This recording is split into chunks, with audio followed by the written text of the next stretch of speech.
Pagi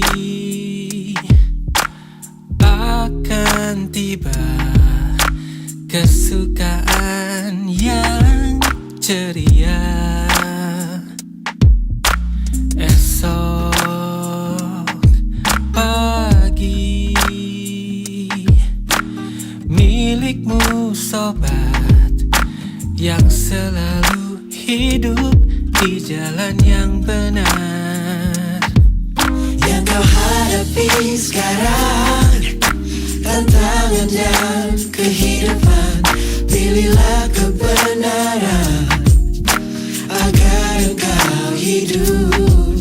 Harapan selalu ada bagi orang yang teguh, karena Tuhan mengasihi yang percaya padanya.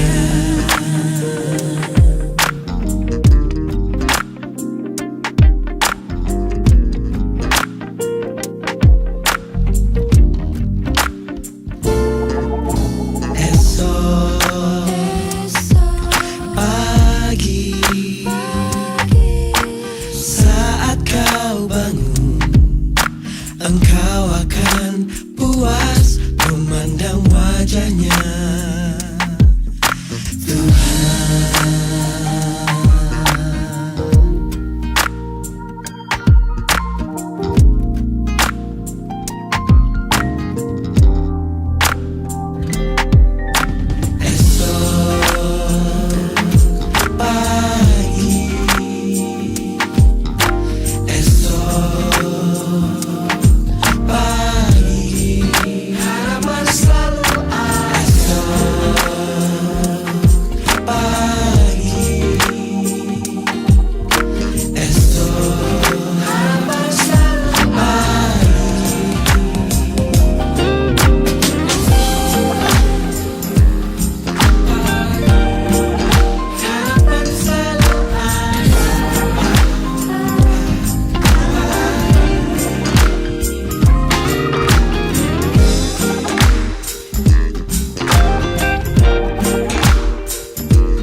Yang kau hadapi sekarang, tantangan dan kehidupan, pilihlah kebenaran agar engkau hidup.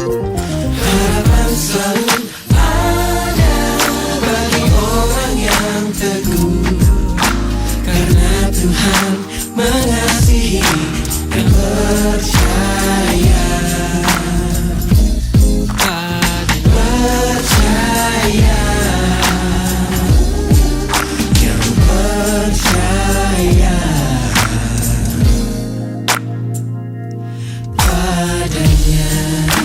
Percaya padanya, percaya padanya, percaya padanya, percaya padanya, percaya padanya, percaya padanya, percaya padanya,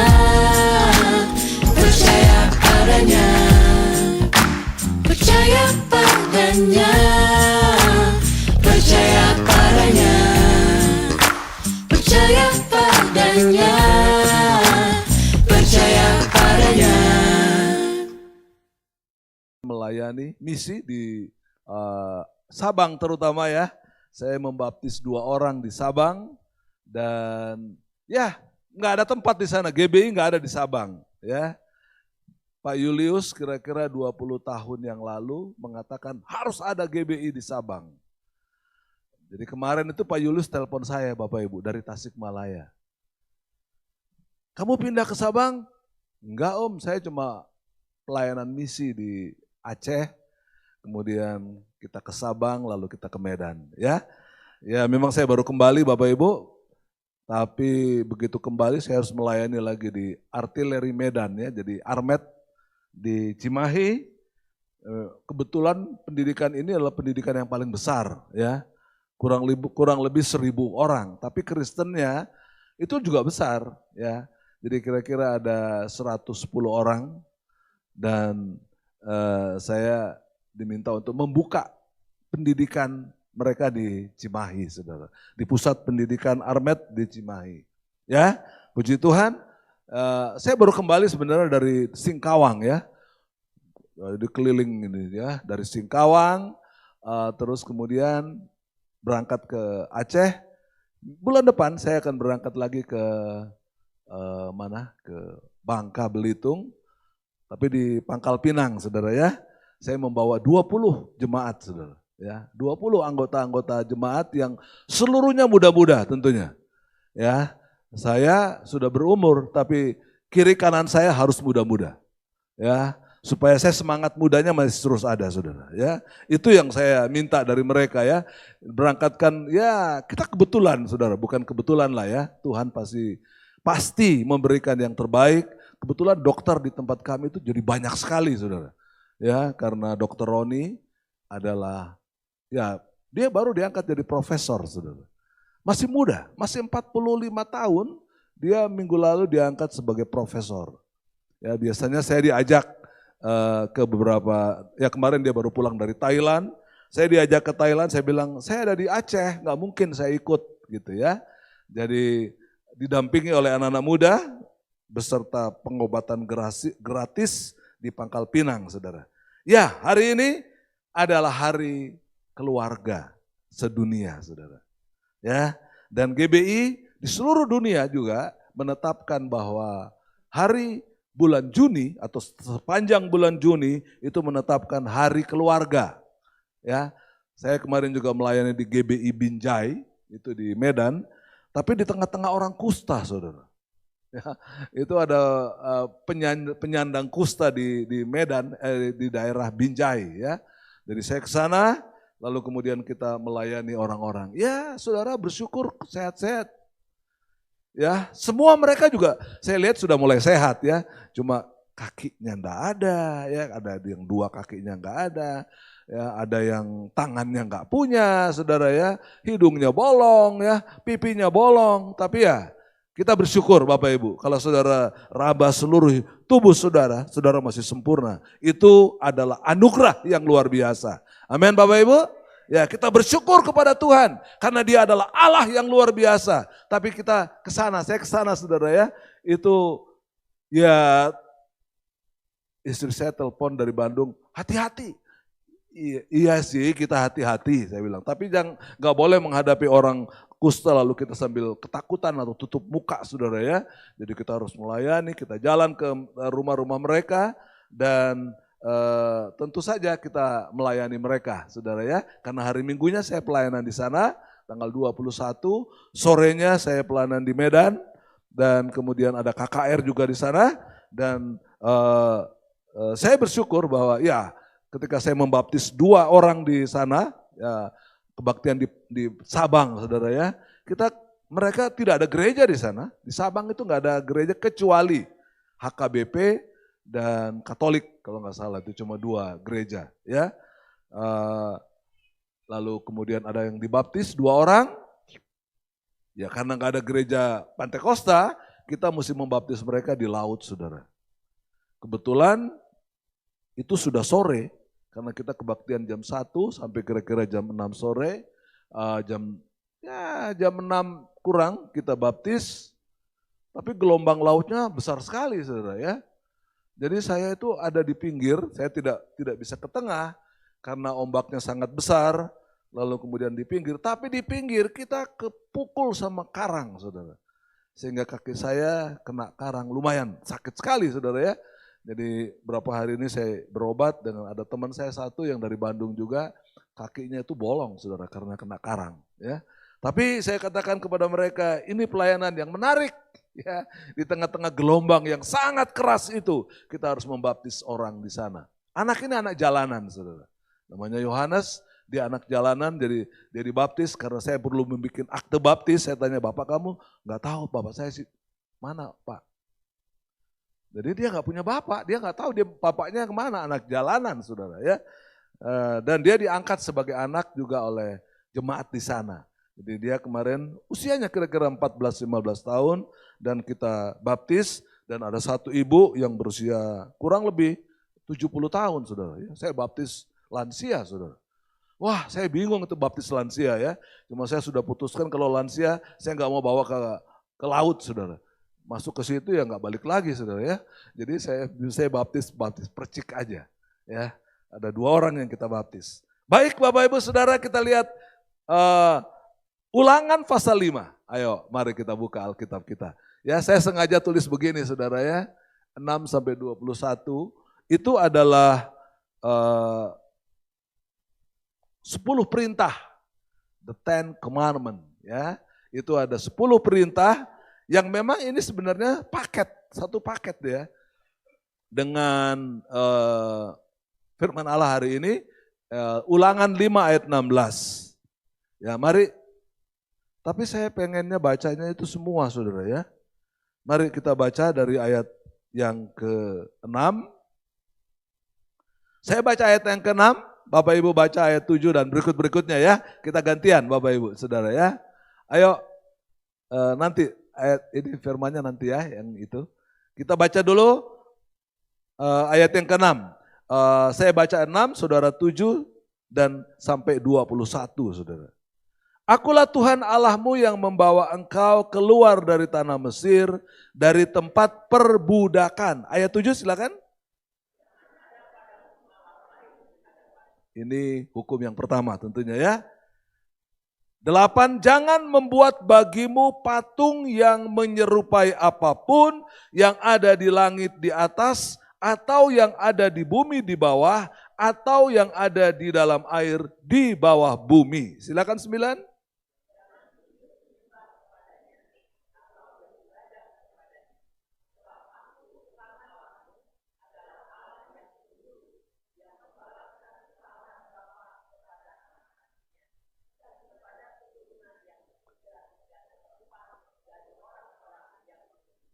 Sepuluh, tetapi aku menunjukkan kasih setia kepada beribu-ribu orang, yaitu mereka yang mengasihi aku dan yang berpegang pada perintah-perintahku. 11.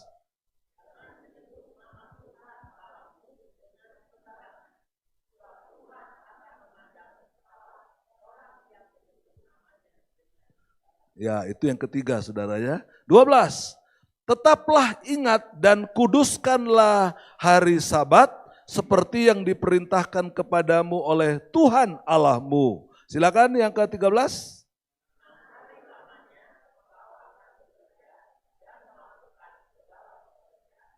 Itu hukum yang keempat itu ya. Yang 14, tetapi hari ke-7 adalah hari Sabat Tuhan Allahmu, maka jangan melakukan sesuatu pekerjaan, engkau atau anakmu laki-laki, atau anak-anakmu perempuan, atau hambamu laki-laki, atau hambamu perempuan, atau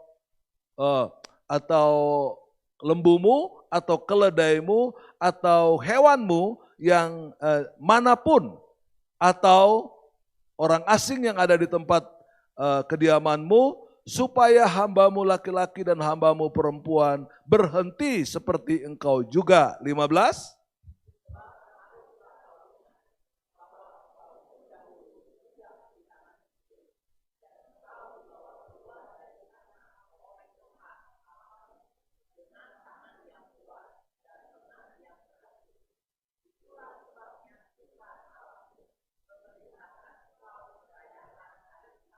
Ya itu yang keempat ya. Yang kelima ini sekarang saudara. Mari kita baca sama-sama ayat yang ke-16. Tema kita hari ini atau firman Tuhan hari ini. Sama-sama kita baca ayat 16. 1, 2, 3. Hormatilah ayahmu dan ibumu seperti yang diperintahkan kepadamu oleh Tuhan Allahmu. Supaya lanjut umurmu dan baik keadaanmu di tanah yang diberikan Tuhan Allahmu kepadamu. 17, jangan membunuh. Saudara 18? 19, jangan mencuri. 20,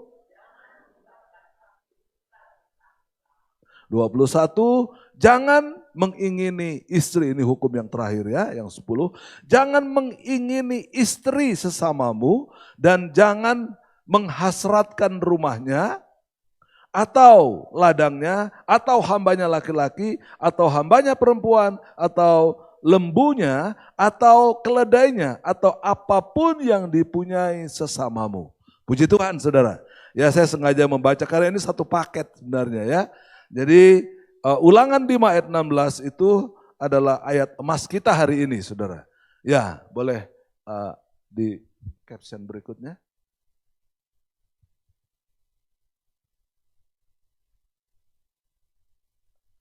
Ya, ini gambar saudara ya, cuma gambar saja ya. Keluarga yang tangguh dan ya keluarga apa itu ya, saya nggak lihat yang warnanya. Ya pokoknya keluarga yang tangguh gitu saudara ya. Berikutnya coba. Saya nggak lihat dari sini. Ya, ini nomor 1 saudara ya. Saya terpaksa ke sini karena saya nggak lihat terlalu jauh. Ya. Baik Bapak Ibu Saudara, kalau saudara lihat yang pertama, saya sengaja mengambil ini dalam perjanjian lama itu bahasa Ibrani kan, tapi saya mengambil Septuaginta. Septuaginta itu adalah bahasa Yunani dalam perjanjian lama. Ya, itu Septuaginta disebutnya ya, saudara.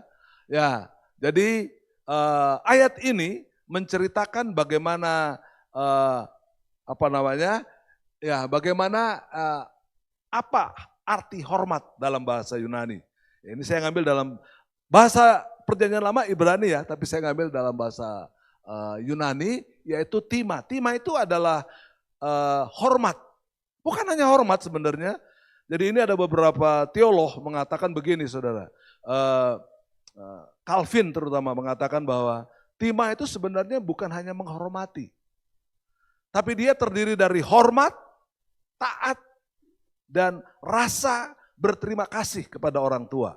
Itu kira-kira begitu. Sedangkan John Stott, saudara ya, seorang teolog Jerman, mengatakan bahwa bukan hanya hormat. Hormat, takut, dan kasih kepada Kristus, kepada Tuhan. Ya, dia bilang seperti begitu. Jadi itu lengkap sekali saudara. Saya kira bagus sekali ya. Dalam teolog masa kini saudara, mereka mengatakan hukum itu dibagi 2. Hukum 1 sampai dengan yang keempat itu adalah hubungan dengan Allah, bukan kepada manusia. Ya, yang tadi kita baca, ya, jangan ada padamu Allah lain di hadapan diriku. Itu yang nomor 1. Nomor 2, saudara, itu dikatakan di sana, jangan membuat Allah dalam bentuk patung, dalam bentuk apapun tidak boleh, saudara. Dan yang ketiga, dikatakan apa, Bapak Ibu Saudara? Dikatakan apa di situ? Jangan menyebut Tuhan Allahmu dengan sia-sia. Tidak boleh ngomong sembarangan tentang Tuhan. Baru yang nomor 4 itu adalah kuduskanlah hari Sabat. Nomor 1 sampai nomor 4 di teologi masa kini mengatakan hubungannya dengan Tuhan. Tapi orang Yahudi mengatakan nomor 5 juga hubungan dengan Tuhan. Bapak dan ibu kita itu dianggap sebagai wakil Tuhan di dunia ini. Sehingga orang Yahudi itu sangat menghormati orang tua mereka, saudara. Kalau orang tua mengatakan jangan, ya mereka nggak akan melakukan itu. Kalau saudara perhatikan di dalam hukum Taurat itu banyak sekali kata jangan. Jangan ini saudara, kalau saya ya kebetulan saya belajar teologi, ya jangan itu hukum apodiktik saudara. Apodiktik itu artinya hukum dalam perjanjian lama itu diperlakukan sama dalam perjanjian baru. Tidak semua hukum itu boleh dilakukan dalam perjanjian baru. Misalnya saudara ya, ini dalam yang kasuastik ya. Kasuistik itu adalah hukum yang berlaku dalam perjanjian lama, nggak berlaku dalam perjanjian baru, saudara. Ya, seperti misalnya mata ganti mata. Masa orang mau dihukum matanya dicopot, saudara? Kayak misalnya kemarin ya maaf bicara, kemarin kan viral tuh ya, ada wanita yang dianiaya 3 tahun oleh Taufik Hidayat. Ya, jadi orang bilang gini, mata ganti mata, gigi ganti gigi. Ya, hukum itu nggak berlaku dalam perjanjian baru, saudara. Maksudnya itu kasuistik aja. Kalau ada seperti itu terjadi dalam perjanjian lama. Dalam perjanjian baru tentunya hukum itu tidak berlaku secara letterlek gitu, saudara. Ya, jadi itulah yang disebut dengan apodiktik dan kasuistik. Apodiktik itu adalah semua kalimatnya itu jangan. Tidak boleh lagi diperlakukan, tetap diperlakukan baik dulu, sekarang, dan bahkan selama-lamanya. Hukum yang kekal dan abadi. Ya, hukum yang kelima, hormati ayah dan ibumu, saya kira itu semua kita harus menghormati orang tua kita tentunya ya. Yang keenam, jangan membunuh. Yang ketujuh, jangan berzina. Yang kedelapan, jangan mencuri. Yang kesembilan, jangan berbohong, jangan berdusta. Yang kelima, yang terakhir itu adalah jangan mengingini. Luar biasa itu hukum, saudara. Sesamamu, istri sesamamu. Itu larangan yang keras. Jadi kalau ada orang Kristen, ya saya harap tidak ada di sini ya, yang mengingini istri atau suami antara jemaat, itu hati-hati, saudara. Itu hukum paling keras itu. Ya, tidak boleh. Kenapa? Karena kata jangan itu, saudara, itu adalah keras sekali dalam pelajaran teologi, saudara ya. Tidak boleh dilanggar. Tidak boleh dilakukan itu, saudara. Ini yang pertama, Bapak Ibu Saudara. Sehingga di sini dikatakan bukan hanya menghormati, kalau saya lihat dalam bahasa Yunaninya, saudara, itu dia juga menghargai. Ya, dikatakan di sana hormati ayah dan ibumu. Kita juga bukan hanya sekedar menghormat, tapi kalau tadi saya katakan, Calvin mengatakan ya, hormat, taat, dan memiliki rasa kasih kepada orang tua. Sehingga ketika kita berumur, ketika orang tua kita berumur, kita harus merawat mereka dengan baik. Ya, sayang sekali kalau ada orang-orang, ya saya berharap juga nggak ada di jemaat ini, ada orang tua yang tidak dikasihi, tidak diperhatikan oleh anak-anaknya. Itu sebabnya Calvin dengan sangat jelas mengatakan, hormat, taat, dan rasa kasih yang kuat kepada orang tuamu. Sehingga engkau harus merawat mereka, memelihara mereka dengan baik. Karena itu adalah salah satu penghormatan tertinggi kita kepada orang tua. Sekali lagi saya menganut orang Yahudi, saudara. Saya senang nih orang Yahudi, saudara. Itu orang yang namanya orang tua, saudara. Kalau dia angkat tangan, saudara, tunduk tuh anak-anaknya. Mau dia sarjana, mau dia profesor, kalau orang tua sudah angkat tangan, harus tunduk. Tapi saya lihat di jemaat saya, saudara, kalau orang tua angkat tangan, anak lari, saudara. Ya, angkat tangan juga, saudara ya. Jangan dilawan, saudara ya. Wah, itu harus hati-hati, Bapak Ibu Saudara. Ya, dan ini tentunya hal yang luar biasa.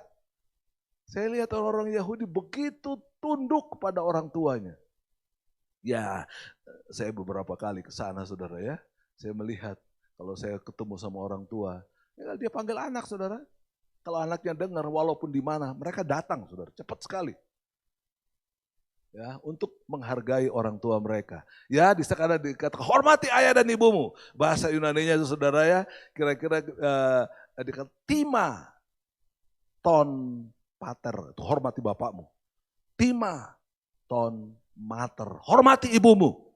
Supaya apa, saudara? Yang kedua ini, kita lihat sini ya. Yang kedua, mana ini yang kedua?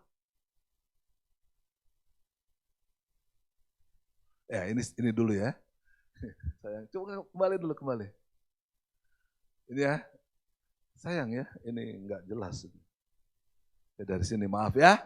Ini peran penting ayah dan ibu yang agung dan mulia. Melindungi. Ini gambar-gambar saja, saudara ya. Ada yang di atas merawat. Kemudian di sebelah sini menjaga dan mendidik. Ini peran orang tua, saudara. Ya, Jadi mari kita sebagai orang tua, ya kita harus merawat anak kita dengan baik, mendidik dengan baik, mendampingi saudara. Kadang-kadang anak harus didampingi. Ya, sebelum mereka tinggalkan rumah harus kita mendampingi mereka. Ya, kebetulan anak saya di Australia juga, saudara ya. Habis saya kuliah di situ, anak saya masuk, saudara. Ya, saya harus dampingi. Jadi saya bawa dia ke sana, saya antar dia tempat saya tinggal, saya suruh dia juga tinggal di tempat itu, saudara ya. Sampai nggak mau pulang, saudara ya. Saya bilang gimana sih kok nggak mau pulang? Iya, Pi, saya pengen di sini aja. Mendampingi mereka, lalu menghibur. Ketika mereka sedih, harus kita datangi, kita harus hibur mereka. Ya, saya tidak tahu bagaimana keluarga saudara semua, tapi saya berharap, ayo kalau ada anak-anakmu yang sedih, yang mungkin mengalami masalah, yang mungkin mengalami bullying di sekolah, saudara, apalagi bully. Sekarang ini menjadi bagian yang luar biasa, saudara ya. Nah, kemarin saya di Medan, saudara, saya lihat ada satu anak, saya lihat cantik anaknya, tapi dia kelihatannya ketakutan gitu. Saya bilang sama pendetanya, Pak Joming, pendetanya Pak Joming namanya. Ini anak kayaknya stres. Iya benar Pak Yanja. Mamanya cari uang melalui anak ini. Bisa bayangkan. Anaknya diperjualbelikan dengan preman-preman, saudara. Saya datang di tempat mereka. Premannya galak-galak di Medan, saudara.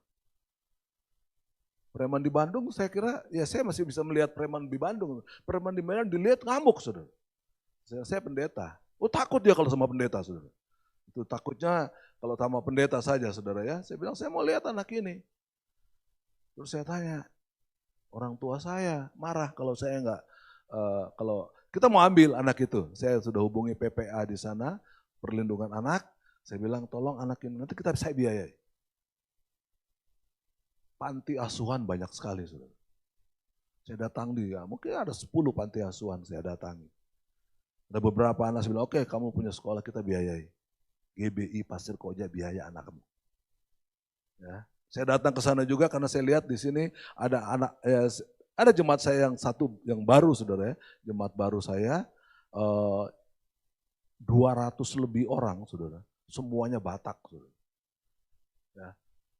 Anaknya butuh biaya, jadi saya datang ke Medan sekalian, datang ke universitasnya, datang melihat bagaimana kondisi anak itu, saya tanya sama gurunya, tanya sama admin di sana, saudara ya.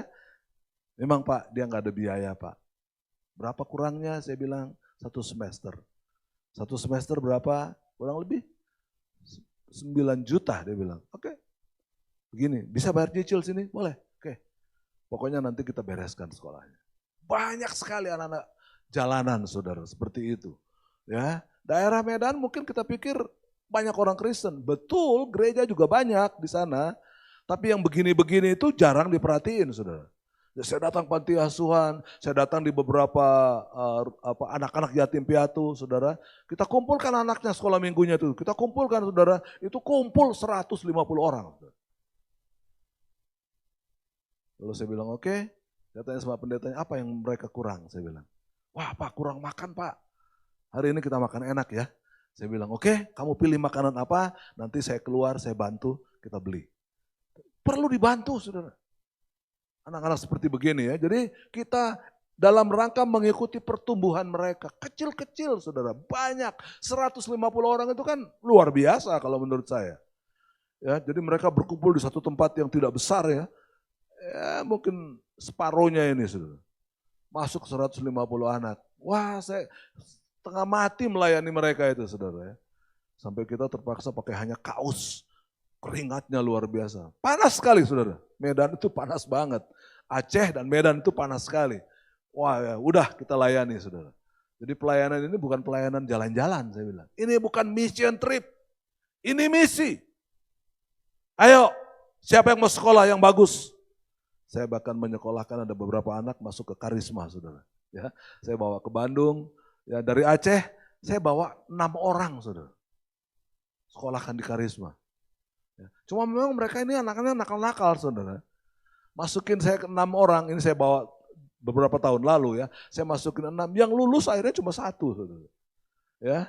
Jadi, tapi kita harus dampingi mereka, pertumbuhan mereka. Kita harus bimbing mereka dengan baik. Ya, ini kira-kira. Yang berikutnya, boleh. Yang kedua, Ya, ya nggak tahu bisa kelihatan nggak ya? Peran disertai janji-janji. Apa yang Tuhan janjikan kalau kita menghormati ayah dan ibu kita? Ya, saya tulis di situ begini saudara. Janji tersebut meliputi keadaan baik. Mereka akan menjadi baik-baik saja. Baik itu meliputi apa saudara? Sehat, kuat, memiliki dana yang cukup untuk sekolah. Gereja memang bukan tempat untuk istilahnya, bukan tempat ATM jemaat gitu ya, minta duit, minta apa, enggak juga saudara. Tapi tentu saya harus validasi dengan jelas. Kamu butuh berapa? Kamu butuh apa? Gitu saudara ya. Jadi saya harus datangi jemaat-jemaat saudara. Sampai di daerah-daerah sore yang sana itu rumahnya kecil-kecil saudara ya. Tapi kita harus datang pada mereka. Duduk di bawah ya, gak punya lantai begini saudara ya. Kita duduk di tanah, kita mesti duduk bersama mereka. Kita rawat mereka dengan baik. Supaya apa saudara? Mereka taat kepada orang tua. Mereka menghormati orang tua. Mereka menghargai orang tua. Tapi kalau hidup mereka kita tidak perhatikan, kasihan juga saudara. Kalau saudara lihat jemaat kayak begini kan, kita gak bisa bilang, Tuhan memberkatimu, lalu kita berdoa saja. Enggak, saudara. Beberapa bulan lalu ada yang kebakaran rumahnya, saudara. Gak ada dana, dia jual bensin, saudara. Jual bensin, kebakaran. Bensin disiram sama air, saudara. Bagaimana yang terjadi kalau bensin disiram air? Bukan mengecil kan? Bensin itu selalu ada di atas. Air itu di bawah. Jadi ketika disiram dengan air, bukannya mati, justru meluas. Saya bilang bersyukur Pak ya, anak-anak Bapak tidak, anaknya 5 saudara. Ya, tapi itu tadi, saya datang, rumahnya habis. Ya kita mau nolong bagaimana saudara ya, tentu saya bilang oke, mari kita patungan, lalu kita kontrakan rumah saudara. Kontrakan rumah, sekarang dia sudah tinggal dengan tenang, dengan baik. Ya, lalu kemudian saya cek rohaninya juga. Bagaimana hubungan kamu dengan Tuhan? Gak bantuan begitu saja saudara. Ternyata belum lahir baru saudara. Belum lahir baru. Saya layani dulu orang tuanya, lalu 5 anaknya. Dan anaknya semua belum dibaptis. Kecil-kecil. Ya, saya bilang oke, diatur aja. Nanti hari Minggu, ya saya sudah penyerahan anak itu sudah beberapa bulan lalu itu ya, habis kebakaran itu, saya cek juga rohaninya. Dan ternyata ya itu tadi. Saya tidak hanya mengecek pribadi dan jasmani, tapi saya juga harus cek rohaninya. Orang tuanya sekarang rajin ibadah, anaknya sekarang bisa ikut sekolah minggu, ya dengan bagus tentunya ya. Lalu kita besarkan mereka, ya tadi seperti tadi yang saya katakan, kita didik, kita bimbing, yang tidak sekolah kita sekolahkan. SD juga kan, kalau SD kan nggak terlalu banyak biaya yang kita keluar, saudara. Saya datangi, saya buka di daerah Kampung Sawah, di daerah selatan sana, saudara. Kita buka pendidikan, saudara. Ya, kita ajar mereka calistung yang belum sekolah, baca, tulis, dan hitung, saudara. Dan saya bersyukur anak-anak yang mengajar itu anak-anak kita semua, ya, yang di ITB, yang di UPI, ya, mereka yang mengajar di sana. Tiap hari, bahkan tiap hari saudara, gantian lah. Anak-anak itu datang, mereka mengajar, ya bahkan sekarang itu, saya bilang, saya kerja sama Dr. Roni ya, tahu Dr. Roni ya. Saya bilang, ini anak-anak ini kalau bisa dibimbing. Jadi kita bikin bimbingan belajar di sekolah, di gereja. Ya. Tiap hari Jumat mereka dibimbing bahasa Inggris, matematik, dan satu lagi fisika kalau nggak salah ya, karena ada anak fisika dari ITB. Itu gratis kita kasih saudara. Tapi tidak gratis 100% saudara. Kita minta mereka mau berdoa. Jadi bayarnya cuma berdoa, pakai doa. Kalau nggak mau doa, nggak usah ikut bimbingan. Kita ajar dulu kepada orang tuanya, lalu orang tuanya mendidik anak-anaknya saudara. Jadi sekarang ikut bimbingan belajar itu cukup banyak. Saya bersyukur tahun lalu saudara, penerimaan UMPTN tahun ini yang diterima banyak sekali. Kita bikin try out saudara di gereja, kita bikin try out nggak ada yang lulus saudara. Tapi saya doain satu-satu, saya bilang ya udahlah, kita kan yang ngetes. Kita nggak tahu pemerintah ngetesnya. Tapi kemarin waktu dites saudara, 90% diterima saudara. Hampir semuanya diterima. Ya memang masuk di UPI, ada yang masuk di ITB tahun lalu ya, tahun ini nggak ada yang ke ITB, tapi ada yang ke Universitas Purwokerto di Sudirman di Purwokerto ya, ada yang di Andalas ya, dan mereka semuanya hampir masuk karena kita bimbing mereka, kita bimbing pendidikan mereka. Ya guru-guru tidak perlu dibayar, tapi perlu guru-guru yang mengajar, kita hargai saja saudara ya. Kita kasih fasilitas buat mereka dan minggu ini tanggal 3 Juli kita mengadakan KKR di Garut saudara. Anak-anak muda ya. Anak muda kita bikin KKR di Garut. Dan yang sekarang yang sudah daftar itu ya mungkin 200-300 orang saudara. Saya pikir ini hal yang positif. Gereja harus juga terlibat di dalam bidang pendidikan ini saudara. Ya, jadi ini yang berikutnya saudara. Akibatnya apa kalau mereka menghormati orang tua? Satu, kondisinya baik-baik. Baik itu meliputi sehat, kuat, tidak sakit saudara. Lalu yang kedua dikatakan di sana panjang umur saudara. Ya, di sini panjang umur itu makrokranios. Bukan hanya sekedar panjang umur saudara, tapi dikatakan di sana mereka hidup lebih lama daripada orang-orang biasa. Jadi dikatakan di situ saya tulis makrokranias itu artinya orang yang hidup lebih panjang waktunya daripada orang-orang yang tentu yang meninggal dunia saudara ya. Jadi akibatnya itu luar biasa. Dampak dari menghormati ayah dan ibu itu luar biasa. Ya. Diberikan kesehatan, diberikan kekuatan, diberikan umur panjang, diberikan anugerah yang luar biasa. Tentu dimulai dari rumah. Ya itu sebabnya saya percaya kalau saudara hidup bukan di gereja nomor 1, di rumah nomor 1 saudara. Ya ada sel grup sini Pak ya, kelompok sel, Pak Yosia, belum ya. Saya arahkan di kelompok sel. Jadi semua jemaat kami itu pokoknya minimal 5 orang satu kelompok saudara. Kenapa? Mereka perlu dibimbing. Itu sebabnya kita punya itu. Ya, carsel, kita sebut carsel saudara ya. Supaya mereka bukan hanya di gereja ibadahnya. Dari rumah. Dari rumahnya kita mulai apa? Sel group itu harus mulai di rumah. Ya, jadi kita punya sel group sekarang sudah ada ya 100 lebih saudara ya. Dan ada care leader training, saudara ya. Pak Simon, wakil saya itu, dia memberikan training untuk pemimpin-pemimpin sel yang ada di gereja. Dan anak-anak yang sekolah, ayo dibimbing semuanya. Ya, supaya apa saudara? Ya anak-anak kita bisa sekolah dengan baik. Saya kira itu peran gereja juga harus terjadi di situ. Kita tidak hanya bilang, kamu sekolah di mana, kamu pendidikannya di mana, tapi kita ikuti saudara, tuturi handayani.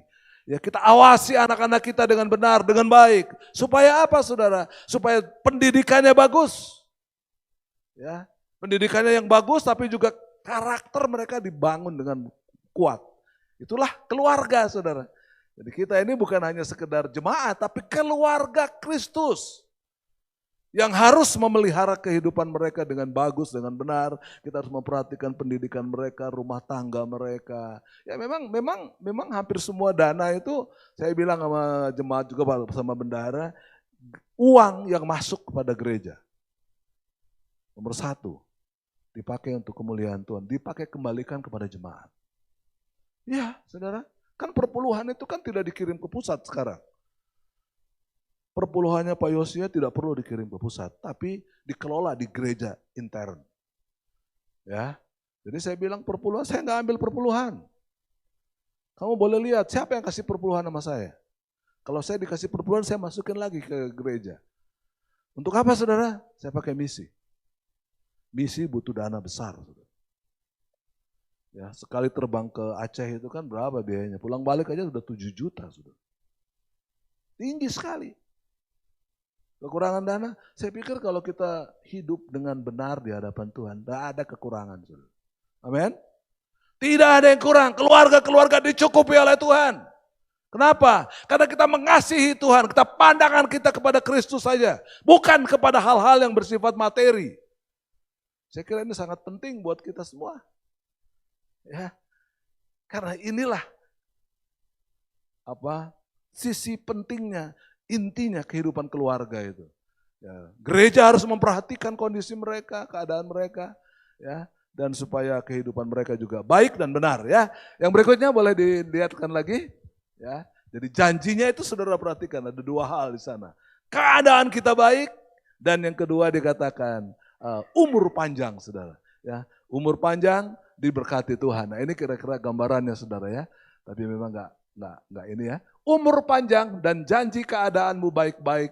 Ini adalah usaha dari menghargai dan menghormati orang tua. Puji Tuhan, saudara ya. Jadi kalau ada anak-anak pada pagi hari ini, ayo kita hormati orang tua kita. Hormati mereka.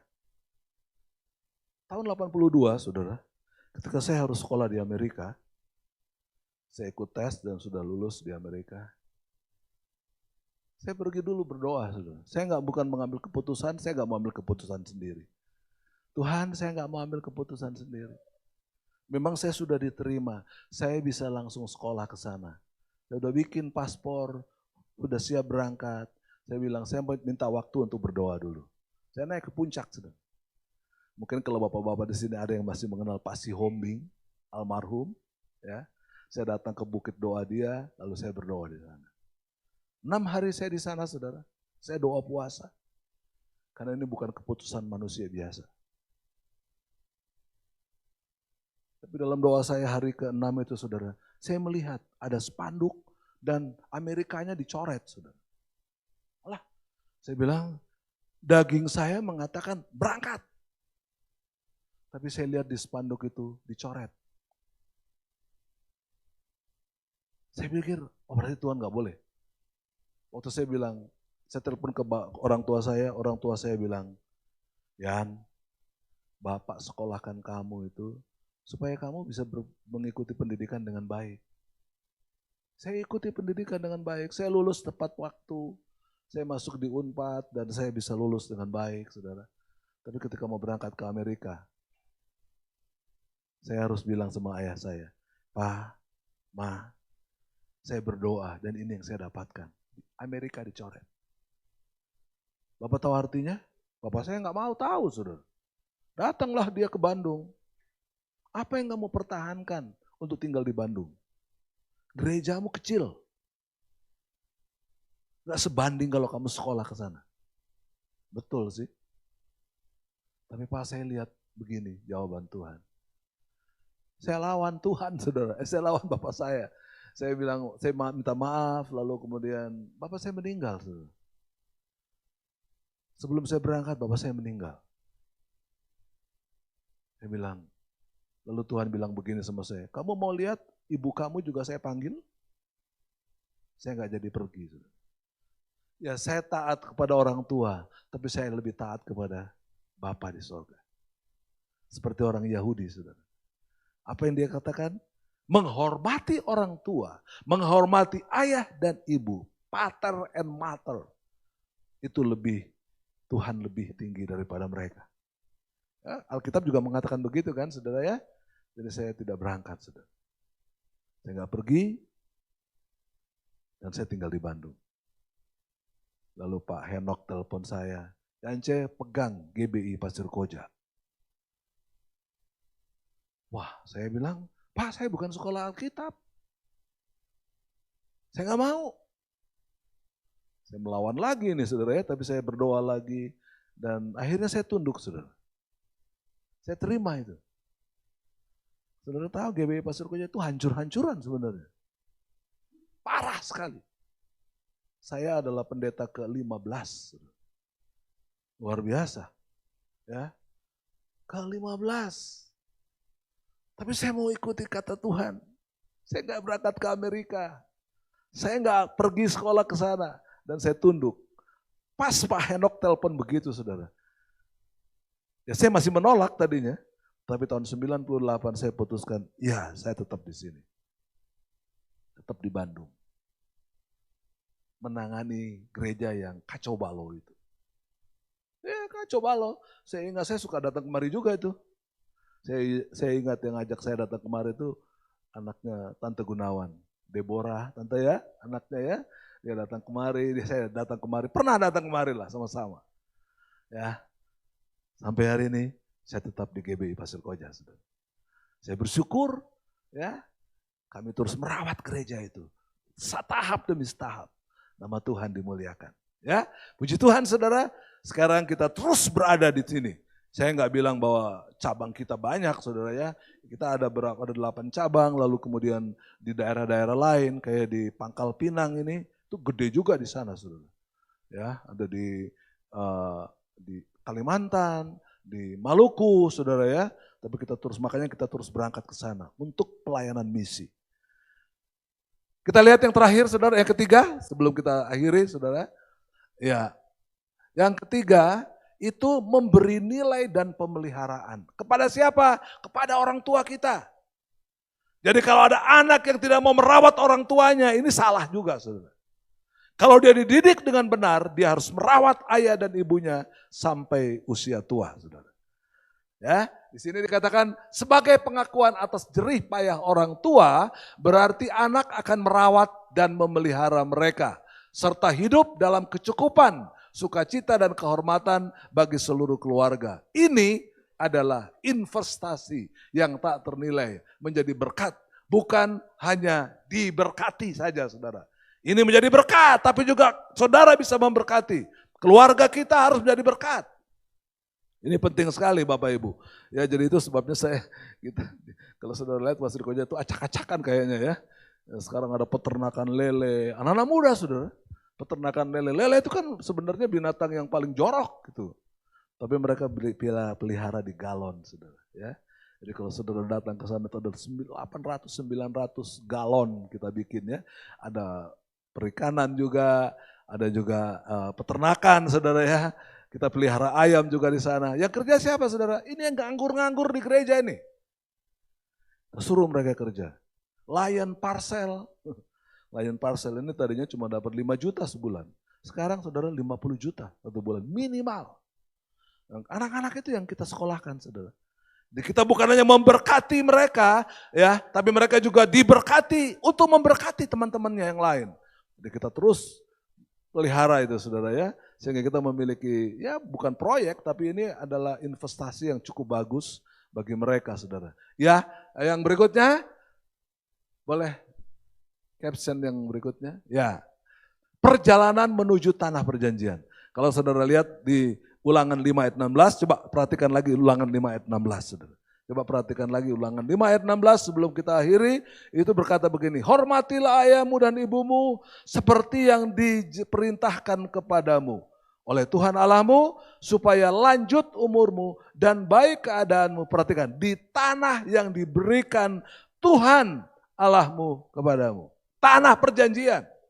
Di mana tanah perjanjian? Keluarga saudara. Di sana nanti saudara bisa memberkati orang lain. Ya, kita membangun beberapa proyek-proyek gereja, saudara, yang kelihatannya sederhana, tapi itu membantu jemaat, membantu keluarga-keluarga yang ada di dalam gereja yang mungkin ayahnya nggak kerja. Ya, mari kita bangun, kita suruh, saya ajak mereka pelihara, tadi itu lele, ya ada ayam, lalu dikerjakan mereka di sana. Ada beberapa apotik, ya kebetulan ada beberapa jemaat kita, dokter-dokter itu punya apotik, saudara ya. Dan karyawannya, saya minta karyawannya jemaat dong. Supaya mereka juga diberkati di sana, saudara. Ya, di sini ya, sebelum kita akhiri, saudara, nomor 4 ini, keluargaku menjadi sumber berkat. Artinya apa, Bapak Ibu? Kita memiliki kerjaan. Kerjaan itu bukan pekerjaan gede-gede, saudara. Mungkin sederhana. Layan parcel itu kan cuma jaga, saudara. Sekarang kita sudah punya kendaraan untuk bukan lagi mereka datang ke tempat kami, tapi kami harus mengambil barang-barang mereka. Lion Air datang ke sana. Ini usaha yang luar biasa. Jadi kami dihargai itu sama Lion Air. Ya, walaupun pesawatnya sering terlambat, saudara, sering di cancel. Ya, kemarin saya mau berangkat ke sana naik Super Airjet ke Medan, tiba-tiba 1 jam sebelum berangkat di cancel, saudara. Marah nggak? Marah juga sih sebenarnya. Tapi gimana? Ya, hasil kami melakukan Lion Air parcel, saudara ya. Jadi sekarang dari Banjaran itu banyak sekali, saudara.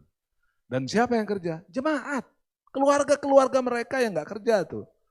Ya, membangun aktivitas yang begini saudara ya. Nah di sini kalau saudara perhatikan saya memang tulis bahasa Yunaninya. Tengen and Kyrios didosin soi. Tanah yang diberikan Tuhan Allahmu ini adalah akses kepada tanah perjanjian. Di mana tanah perjanjian saudara? Di mana tanah perjanjian keluarga saudara? Di sana kita akan diberkati Tuhan secara luar biasa. Lalu kita bisa memberkati yang lain, saudara. Saya senang sekali, ya, GBI punya kesan keluarga yang bagus ini, saudara ya. Kemarin saya khotbah di Binjai juga bicara keluarga. Kebetulan tema yang mereka ambil, kasihkan ke saya, bicara soal keluarga. Ayah yang tidak meninggalkan keluarga. Karena biasanya peran ayah harus sangat penting dalam keluarga tentunya. Ya, jadi kalau saudara ingat, siapa pencipta lampu ini saudara ada yang tahu? Thomas Alva Edison. Orang pintar enggak? SD enggak naik saudara. Enggak naik kelas beberapa kali. Akhirnya dia apa? Keluarin. Tapi keluarganya kompak. Oke. Dikeluarkan, dia nggak protes sama sekolah, dia ambil Thomas Alva Edison. Dan mereka didik di mana saudara? Di rumah. Ayah yang tidak menolak mendidik anak-anaknya. Dan saudara tahu, memang tahun 1834, ya, Thomas Alva Edison dianggap sebagai orang yang gagal, tapi tahun 1800 berapa kemudian saudara, itu adalah orang paling jenius, yang gagal di SD, yang gagal di SMP, yang nggak sampai ke SMP ya saudara, yang gagal di SD, tapi orang tua, keluarga yang kuat, anak yang gagal bisa diperbaiki dengan kuat, luar biasa. Itulah yang disebut dengan homeschooling saudara. Amin saudara. Kalau keluarga yang kuat, sekolahnya bisa gagal, tapi dia didik di rumah saudara. Mungkin ada yang kenal Jim Yost. Jim Yost seorang penginjil dari Amerika di Papua, saudara ya. Dia nggak ada yang dia sekolah secara resmi, saudara. Anak-anaknya semua dia didik di rumah sendiri. Jim Yost dengan istrinya dokter kan. Dia didik anak-anaknya semuanya di rumah. Dia ajar anaknya bahasa Inggris. Ya udahlah, kalau bahasa Inggris pasti pinter lah orang Amerika ya saudara ya. Lalu dia didik anak-anaknya untuk hidup dengan baik, saudara. Itu dia tes di Amerika saudara, dia masuk di UCLA saudara. University of California. Dan anaknya sudah lulus saudara, beberapa puluh tahun yang lalu. Jadi apa? Jadi dokter juga. Dan kembali ke Papua. Gak ada gaji di sana saudara, tapi dia terus mendidik. Anaknya 2 orang sekolah di Amerika, pulangnya jadi dokter dua-duanya. Dan mereka membuka pendidikan di sana saudara. Luar biasa ya. Saya lihat Jim Yost itu saudara ya, dia usianya mungkin sekarang sudah hampir 60 tahun. Tapi ketika kita undang ke Bandung saudara, tiap pagi dia lari pagi saudara. Satu kali lari pagi 10 kilo. Ya saya bersyukur saudara, karena dia juga saya lari pagi tiap hari saudara. Ya, minimal 8 kilo, 10 kilo saya lari tiap hari. Keliling tuh ya di Mekarwangi, Singgasana, sampai di Jalan Bypass saya lari. Ya, apalagi saya selalu berangkat pergi ke misi saudara. Di tiap hari saya harus lari, olahraga yang bagus. Supaya tubuh yang sehat. Bukan hanya mensano and corpore sano saudara. Dalam tubuh yang sehat, rohani juga sehat. Amin Bapak Ibu. Ya, kalau rohani kita sehat, anak-anak kita sehat secara jasmani, ini adalah berkat yang luar biasa. Tuhan bilang aku memberikan kamu hal yang baik-baik. Itu bicara soal kesehatan. Ya, jadi di sini dibilang tanah perjanjian. Itu berkat. Di mana tanah perjanjian keluarga saudara? Bagaimana anak-anak saudara? Sekolahnya. Bagaimana anak saudara? Kehidupan pekerjaannya. Saya nggak bilang harus selalu sekolah tinggi saudara ya. Tapi saya bersyukur kalau kita memiliki keluarga yang bisa sekolah tinggi semua. Ya, sama ketika saya juga sekolah di Australia saudara. Saya pikir aduh biayanya gede. 200 juta satu semester. Sekolah di Australia. Tapi saya bilang, Tuhan, saya tahu Engkau Allah yang luar biasa. Ketika saya sekolah, saudara, baru tahun pertama, lalu dipanggil sama prinsipal saya. Ya, dia panggil saya, ketemu saya, lalu dia bilang, mulai tahun ini, tahun 80, tahun 2002, 2003 saudara. Dia bilang, kamu boleh belajar dan tidak perlu pakai biaya. Luar biasa, amin saudara. Tuhan kita luar biasa. Jangan takut saudara. Kalau anak-anak saudara mau sekolah-sekolah yang bagus. Di Bandung mungkin ITB terbaik. Unpad kalau negeri. UPI. Saudara. Anak saya, adik saya ya. Masuk di ITB. 2 saudara. Teknik mesin. Memang yang paling kecil ini dia pengen bulan bintang. Jadi dia belajar astronomi saudara. Ya, jadi mereka masuk ITB. Saya datang ke sana saudara. Mau bayar uang sekolah mereka di bank BNI 46. Begitu saya datang ke sana, dilihat namanya siapa? Saya sebutkan nama anak saya, ditulis, oh anak bapak ini gak perlu bayar sampai lulus. Adik saya juga begitu saudara. Saya juga di Unpad gak bayar apa-apa saudara. Ya saya bayar 1 tahun aja. Saya ingat, maaf bicara, saya ingat sama almarhum Bapak Setiawan saudara. Ya, Yance, saya dengar kamu gak bayar uang sekolah. Iya om. Waktu saya dipanggil, karena saya nggak bayar, saudara, saya dikasih kartu kuning, saudara. Jadi kartu kuning itu bukan hanya main bola, saudara. Di Unpad juga dikasih kartu kuning karena nggak bayar, karena belum bayar, saudara ya. Tapi saya pergi ke Tasik, saya tetap pelayanan, walaupun nggak di sekolah ditolak ya. Waktu itu ya udah kalau ditolak ya udah saya keluar aja. Tapi ketika saya pulang dari Tasik, saudara, panggil oleh rektor saya bagian keuangan. Dia bilang, Hans, mulai hari ini. Tahun 1976 tuh saudara ya. Kamu gak perlu bayar uang sekolah. Kamu harus sekolah dengan lulus dengan baik. Karena kamu dikasih beasiswa. Kenapa saudara? Saya pintar? Enggak juga. Saya percaya kepada Tuhan. Kalau kita beri kepada Tuhan lebih dahulu. Karena Pak Julius, saya sumbang gereja di Tasikmalaya waktu itu ya saudara ya. Saya nyumbang gereja GBI Tasikmalaya. Dan ketika saya pulang dari sana, saudara, saya dipanggil oleh rektor saya, lalu dia bilang, mulai tahun ini, tahun 76, saudara, sampai lulus, saya nggak usah bayar lagi. Yang punya sekolah, Unpad yang punya sekolah itu adalah Kristus kok. Saya yakin bahwa walaupun sudah dibilang, saudara, yang masuk Unpad harusnya mayoritas orang Sunda kan, karena orang sekolah di Jawa Barat, tapi ketika saya dapat beasiswa, mereka bilang, kok bisa? Di dalam Kristus semuanya mungkin. Amin Bapak Ibu. Kalau ada anak-anak saudara yang mau sekolah, jangan pilih sekolah-sekolah yang gak bagus saudara. Jangan abal-abal. Masukkan sekolah yang terbaik. Soal urusan biaya itu nanti yang nomor berikutnya saudara. Dimasukkan ke saya diterima dengan bagus saudara. Dan saya juga tidak bayar uang kuliah sampai saya lulus. Kenapa? Kalau kita dibina di keluarga yang bagus, saya percaya tanah perjanjian kita juga adalah tanah yang Tuhan berkati. Amin.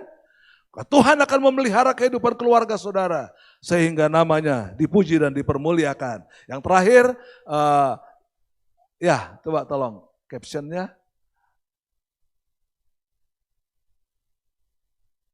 Aduh mana ini? Ya saudara ya, keluargaku sumber berkat di tanah perjanjianku. Ya terakhir, ya ini kesimpulannya Bapak Ibu Saudara ya. Jadi kalau saya mau ambil kesimpulan dari khotbah ini, yang pertama saudara, hormati dan hargailah orang tuamu. Amin Bapak Ibu. Ada yang gak menghargai orang tua? Awas loh saudara. Saudara gak akan diberkati Tuhan. Nomor 2, Tuhan menepati janjinya. Memberikan umur panjang. Dan kondisi kita yang baik dan sehat. Yang ketiga, memberi nilai dan penghargaan kepada orang tua. Hormati ayah dan ibumu. Apapun pekerjaannya, saudara. Yang keempat, masuk ke tanah perjanjian dan menjadi berkat di sana. Tuhan Yesus memberkati kita semua. Amin Bapak Ibu.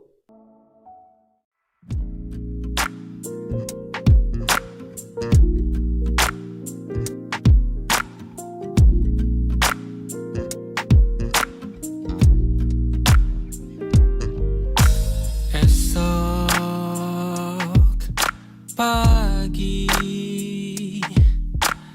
akan tiba, kesukaan yang ceria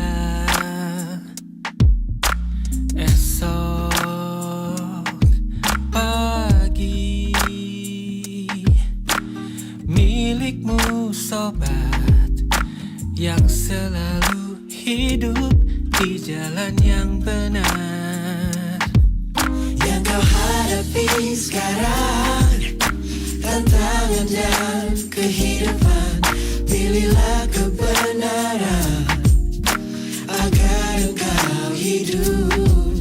Harapan selalu